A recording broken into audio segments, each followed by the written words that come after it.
back to the Green Wave Sports Network. I'm Veer Dhall along with my co-host Ben Davella, and we're here to talk about a successful fall season in Delbarton athletics. Ben, what do you have to start? Veer, I want to start with the football. I mean, they had a very big win over Iona Prep, the number one team in New York to start the season, 34-7 in a blowout. Fulmar had a big day. Yeah, Fulmar and Dandridge both had a great day against Iona Prep. And overall, just a very good team win and a great start to the season for the Delbarton football. After that big win over Iona Prep, they played Malvern Prep, one of the top teams in Pennsylvania. They had a big lead in the fourth quarter, couldn't close it out, but that loss really motivated them the rest of the year. And after that heartbreaking loss to Malvern Prep, the Green Wave really bounced back and went on a 4-game winning streak. And a notable game in that 4-game winning streak was against their rival Seton Hall Prep, where they won of a score of 40-0 on Seton Hall's homecoming. So that was definitely a big day for the Green Wave and one that they really wanted. Then on their own homecoming, Delbarton got that 35-34 win in comeback fashion over Pope John. And that really showed that motivation from that one Malvern Prep game really motivated them to that 4-game winning streak. But that did fall short when they played one of the top teams in the nation in Bergen Catholic. After a tough loss to the Bergen Catholic Crusaders, the Green Wave bounced back once again, showing their resilience after a great Friday night's light victory over the DePaul Catholic Spartans. They won of a score of 52-51, and Philip Fulmar had a game-tying Hail Mary catch that sent the game into overtime. Yeah, that stop two-point attempt was great for the Green Wave. Some trickery from DePaul, but it did not fool Delbarton. That win did come with a loss, though. The Green Wave were without starting quarterback Jaden Principal in the next week against Paramus Catholic in a must-win game to get their seeding right in the state tournament.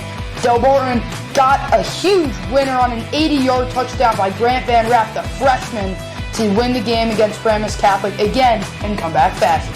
Moving on to the North Public A state tournament, the Green Wave took an unfortunate loss to St. Augustine of a score of 9-7, but nonetheless had a great season with a record of 7-3. Yeah, Veer, they were United White champions, and they had a resilient season to lead them to a 7-3 record. Moving on to the soccer season, the Green Wave had high expectations and had some notable victories in that Green Wave regular season, where both wins against Mendham, which they handled pretty easily.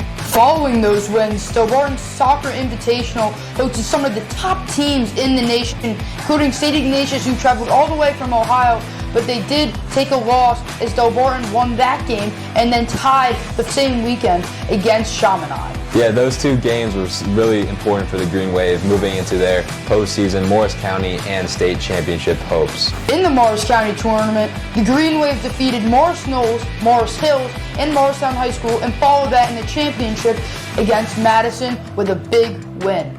Yeah, that would be a back-to-back Morris County title victories for the Green Wave, and it will give them momentum into the non-public A state tournament. In the first round of the non-public A North soccer tournament, the Green Wave had a bye and would play the winner of Newark Academy in Don Bosco Prep.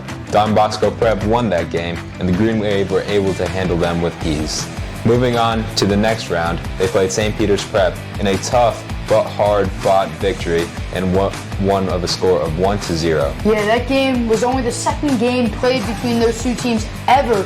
Last one being November 8th in 2013, where Delbarton won as well. In the finals, Delbarton traveled to Rutgers University, where they played St. Benedict's Prep, who just got introduced to the NJSIA. Delbarton did lose in a score of 4-0 against the number one ranked team in the country. Delbarton, though, had a very successful season, becoming the 10th ranked team in the nation themselves. Yeah, the Green Wave had a very successful season of 21-1. And losing to the number one team in the nation is not something that you should be disappointed about. The Green Wave were also conference champions, and one of their star captains, Liam McElderry, who is committed to Fairfield, was an All-American this season. Moving on to the cross-country season, the Green Wave had a 3-2-1 record, beating Chatham, Mount Olive, and Montville.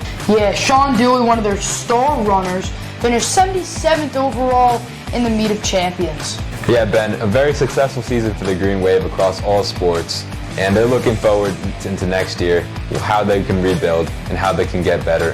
Thank you guys for listening to this Green Wave Sports Network recap and our first ever in this studio, and we'll see you next time.